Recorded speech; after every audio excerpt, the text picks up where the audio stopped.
bathathelwe izinqumo emngcwabeni.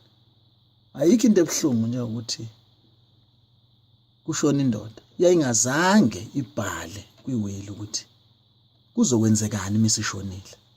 Ngisho emngcwabeni wayo nje yini ezokwenzeka. Kukhona amadoda akholwayo. Ngiyathanda ukusho lokho ngoba zalona siyakholwa sisindisiwe. Sekuphoqa nokuthi akube khona ihlamvu la. Nkosikazi akathandi. Nabazalwane bayaxaka ukwenzekalani. Kodwa bomndeni bona bangobhongoza. Bathi phela lento yenziwa. Kodwa bayazi wayengayifuni. Kuthiwa phela sekushumaluma. Sekukhanyiswa amakhandlela la. Kwenziwa yonke into. Sekuzodatshulwa ingubo zakhe. Kwenziwa yonke into. Akazange asho.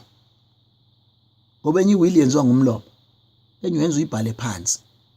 Uma uyibhale phansi kodwa bahlala utshela umndeni ukuthi angikufuni njalo ukuthi angikuthanda ukuthi ngiyothanda kube ukuthi ukuze unkosikazi wakhe angasali nencindezi noma umyeni wakhe angasali nencindezi ngoba wongakazi usho lutho.